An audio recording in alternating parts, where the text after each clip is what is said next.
What's up, everybody? Thralls of Metal coming at you with the second installment, number 2, of Real Metal. Logo or dancing bears. Insert Wheel of Doom. Special effects budget. Low. 0. Low, very low. Oh my god, it's floating. I am Ridden. I am Shredlord. I'm Necrotic Nick, and I'm not touching them. I don't know where they've been. And we're going to bring you the Oscar award-winning film soundtrack of the Tales from the Crypt presents Demon Knight, starring Titanic's own Billy Zane. However, none of these celebrities even come close in comparison to the Crypt Keeper, the original Bone Daddy, Dick the Miller. OG who scared us when we were young heathens. So, pretty much back in the early to mid-90s, there was an awesome show on HBO called Tales from the Crypt based on the awesome comic book series, and we all were giant fans of it. Mm-hmm. And it actually gained so much popularity, they decided, why the hell not do a full-length movie? And, well, with more horror-themed movies and kind of underground movies, why not do a soundtrack full of up-and-coming artists and make it a little bit harder-edged, because this is horror, after all. Horror comedy. It's still gory, but it's a fuckload of fun. It's fun. So it's interesting to note that this soundtrack actually came out before the film. This came out on the 10th of January in 95, and the film actually came out 3 days later. And this featured pretty much a lot of up-and-coming artists, or pretty much established ones in the 90s, and it's interesting because it's mostly B-sides from albums, and again, that's kind of a cool thing about soundtracks in the 90s. Mm-hmm. If you had these extra tracks laying around, why not throw on a compilation or a soundtrack? Now, that isn't the case with all the tracks. I mean, the opening track is easily the most well-known one on here. Who did that track? Tempura. Tempura, got Tempura, yeah, Tempura. it. It's a delicious, crispy track. Panko breadcrumbs. No, they're Panko Thrash. Oh, Panko. Yeah, Panko Thrash. Is that different than Pizza Thrash? It is different than Pizza Yes. Thrash. Okay. We're just kidding. It's Pantera. Of course, Cemetery Gates, however, it is the Demon Knights cut, which is basically... The original song's a little long, so they basically cut it off a little after the solo. No more high notes, Phil. Yeah, Sorry. a lot after the solo. I don't think Phil's doing them himself either anymore. Actually, I think we know for a fact he's not doing them anymore. What are you talking about? Yeah. Easily the most popular song on the album is actually in the film, as well as one that hadn't come out yet but would become a big single later. Gigantic hit. Filter's Hey Man, Nice Shot. This is actually where this song debuted. Mm-hmm. It didn't come out until May of that year, and it actually is featured in the film. I think it's when Billy Zane's driving the car. Mm-hmm. In the beginning. And it's on the radio. And it's a little bit different than the original. The mix is definitely different. I think it's actually a real drummer in there potentially too. Yeah, it sounds like it could be, but when Short Bus came out, that single broke and easily became one of Filter's most well-known songs up until that, airplane song, whatever the fuck What a it good was. song, man. This is That's why I said, hey man, nice song. Yeah, this is my favorite song about Bud Dwyer, the treasurer of Pennsylvania, who died of natural causes. Naturally, he died after that. And of course, everyone knows that the singer of Filter's brother is from the future, made of liquid, and here to kill John Connor. One of my favorite tracks on here is a very short but very aggressive song about the police. Yes, ladies and gentlemen, I am talking about Sepultura's Policia. Policia. It is heavy, it is aggressive, it is short, but damn, does it fucking make you want to break your neck. It's punk as hell. It's the punk roots. Dude, the breakdown in the middle of it, with all the chanting. I don't even know what they're chanting. It's awesome.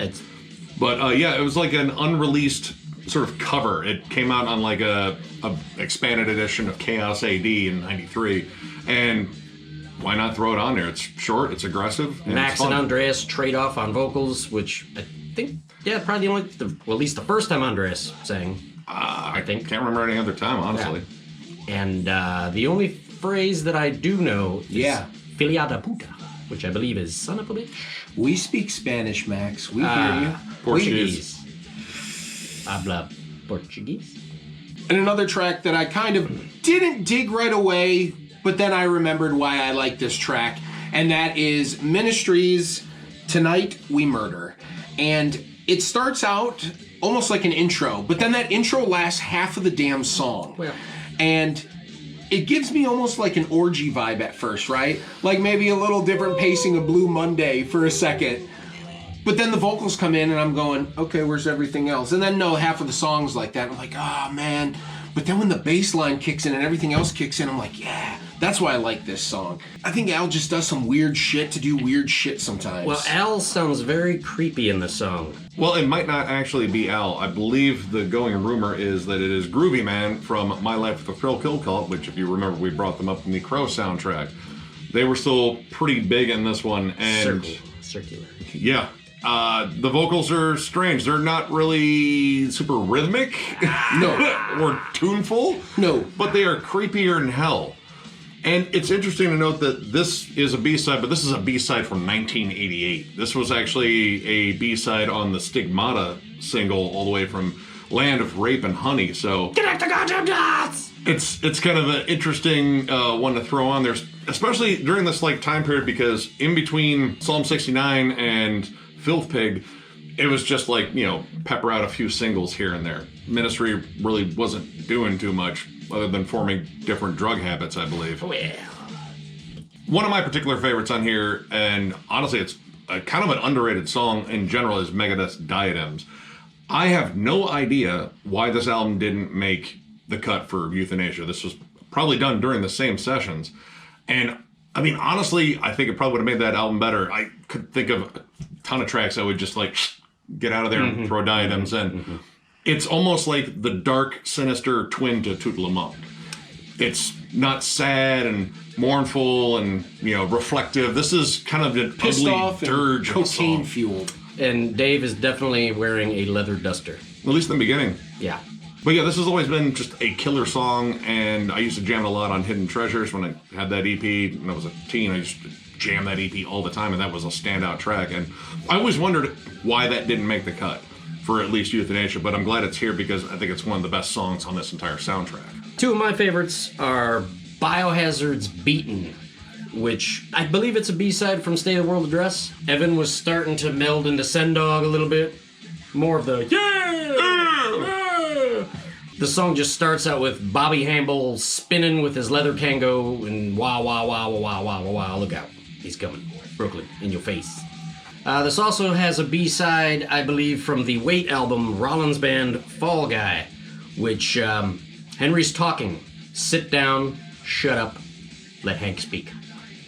He's trying to sing. He's trying. He can't. He's talking about something, but he's speaking, so Yeah. y'all just play He's some not a freeform singer. jazz and let Hank do his thing, shirtless and muscular. Mad. Yeah, he's angry about whatever it is he's Everything. talking about. I think he's Taking the fall, being the fall guy. Injustices and plights, whatnot. And I may have some disagreeers here, but my favorite song on this album is Machine Head doing My Misery. I'm a Machine Head fan. Burn My Eyes was the only thing that was out, and this is probably a B-side from that album. I'm glad it's not on Burn My Eyes because it would taken away from the power of Burn My Eyes, but this song got a big hook, maybe aiming at the radio a little, but it's still got those... not Rob Flynn. Well, this is before... Rob Flynn wouldn't do this that. is before he still had hair and he didn't put cheetah print on quite yet. That was later, a couple albums down the road. But, Spiky blonde hair. yeah, well, it was cool in the 90s. Adidas. Yeah, well, he wore the pony shit. Oh, he did? Yeah. Oh, okay. Yeah. He was a pony man? Yeah. Brand loyalty. Yeah, yeah. But there's still some mid-90s heavy groove breakdown riffs that it's what I want out of a Machine Head. So, Rob, you're probably not listening. If you decide to write more hook-driven songs, refer back to My Misery. I'm kind of on the fence on this one. I'm not. I'm off the fence. I love Burn My Eyes, and honestly, if I maybe had heard this song first, I might have liked it more. But Burn My Eyes, I jammed to death. I still love that album. Yeah. And outside of that, my other listening was the old single, which had their cover of Poison Ideas, Alan's on Fire, live cover of Hard Times. So I had extra Machine Head to listen to, and this one just was like, this is a little too mid-tempo, and yeah, it definitely sounded like a heavier band trying to make something a little bit more accessible, and I 100% agree it did not belong on Burn My Eyes. However, a track we all can agree on is the Melvins. The Melvins are a pretty agreeable band. Yep. Their song Instant Larry is fucking awesome, and I don't know what Instant Larry is. Perhaps it's that instantaneous moment when you do something stupid like Larry from the Three Stooges. I have no clue. I think you take One part instant? Yeah, powdered Larry, add hot water, it's Instant Larry. Okay. Regardless, you combine Instant Larry with some of Buzzo's fuzz and a good riff or two, and you have a killer Melvins track. This is grungy as all hell. This was like what, right between Stoner Witch and Stag? Yeah. So Yep. I don't think it would have fit on either album, honestly. Like this probably is not. a very aggressive, It is. fast song and very chuggy, like Punky even chuggy. for like Melvins. Yeah, like right, this is yeah. a really up tempo, nasty song with weird vocals. I don't know what Buzzo was doing. Like, it was like Distortion. strap a bucket to my face and put a microphone in it. Yep, with a broken cone. This isn't like hyperbole. This is what it sounds like. Yes. It But sounds it's great. awesome. And it's 100% Melvins. Yes. And this wouldn't be a complete review if we didn't talk about the very last song on this album, 1-800-SUICIDE by, who is it again? The Gravediggaz. Suicide. Which is like, Suicide. it's kind of like Wish.com Bone Thugs and Harmony over like some 90s gangster rap thing that Snoop Dogg would have laid Yeah, on. but they're It's not. still kind of horror-ish. Yeah. Like, that's the thing. Like, I Yeah. mean, honestly, I didn't like it when I first got it. Wait, I liked into it. It was not. I like it. Not for me. I appreciate it now, though, because it does fit with It does. the feel of the album. It's kind of dark and creepy. The lyrics are definitely almost more horror-oriented. And I was like, okay, I could see why this fits. Granted, it sticks out like a sore thumb. It is the only hip-hop track on here. And even, Biohazard's rapping-ish isn't even close. But yeah, it's an interesting way to close the album. It's very different. But, I mean, overall, this is an interesting soundtrack. It's fiercely 90s. Yeah. And, the thing I was thinking about is, like, the same thing with The Crow. Like, does the soundtrack fit the movie? And Absolutely. for the most part, yeah, I would say it does. Like, the movie has a weird tone to it. I mean, it's so damn tongue-in-cheek and fucking fun, and why not have fun with some of these? Like, of course you gotta have a ridiculous track by the Melvins on there. Yeah. Why not take a oddball fucking, song from Ministry from way back? It's like, yeah, have you ever put this out? I was like, well, on like a 7-inch. It's like, well, guess what? It's going in a weird movie. So overall, I mean, I would give this 4 stars. I like pretty much every track. There's a couple tracks in here I'd say are a little bit weaker. It does fit the odd tone of the film, and it's awesome that these are mostly just odd B-sides. I mean, of course, you had to have a big single on there with Pantera, but, that isn't necessarily the big standout just because we've all heard this. It's been out for 5 years at this point. But the other tracks in here are whoop-ass. They're weird. I mean, I think the only thing you're missing on here is like a White Zombie B-side just to complete it, and you got another half star from me. But yeah, I dig it. This is a fun soundtrack. I love the originals on here. Awesome shit. I'm also going to go with a 4. I saw this movie in the theater. Jesus Christ. I love the movie. I love the soundtrack. It is a snapshot of the 90s heavy metal scene. Machine Head was just coming up. Biohazard, who they went on tour with. It was Machine Head, Biohazard, and Slayer. I had tickets for the show, and the show I had tickets for got canceled in 95. Still upset about it. Good soundtrack. Get it. Watch the movie. Watch the soundtrack. Will Smith's wife's in it. I mean, yeah. Get larried. Get Larry. Instantly. Well, despite Rob Flynn's best efforts to piss me off and ruin my vibe, I still give this a 4 out of 5. This is an excellent soundtrack. This was an excellent movie.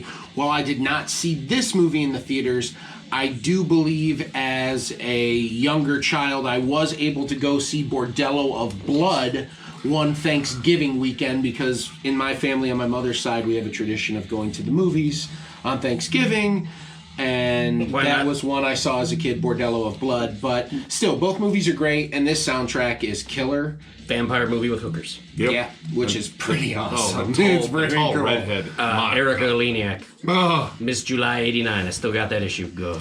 Sweet baby Jesus. Under But yeah, Siege. This thing has Ministry on it. It has Pantera. It has Sepultura. Just the Melvins. Gravediggaz. I mean, come on. Megadeth, of course. This is A-leaguers all day. So in 95, this was creme de la creme, baby. Just the only place Pantera and Gravediggaz will be said in the same sentence. Yeah, actually, yeah. But yeah, it's a killer movie too. If you have never seen this movie, this is the best Tales from the Crypt movie. Bordello Blood's okay. This one is absolutely amazing, and honestly, it's my favorite Billy Zane performance because he just kind of goes off the rails a bit. It's fun. Handsome man. He rocks a duster well. He does, and he's handsome. Handsome man. This building is condemned. All right, well, that brings us to the end of the review before I get creeped the hell out. If you like what you saw here, please hit the like and subscribe button. It notifies you of when we do content, which is pretty much on the daily, and we do dumb stuff like this and say dumb shit like this all the time. Also, we are on Patreon. There will be a link below if you would like to help build this beautiful community we have growing and help provide a little bit of fundage so we can bring you better content. Please follow the link. We appreciate every single one of you. Also, we are doing a 6,000K giveaway, which we are vastly approaching. And the only reason we're approaching that is because each and every one of you are incredibly fucking awesome. Thank you so much. And on behalf of my cohorts and I, we will bid you adieu.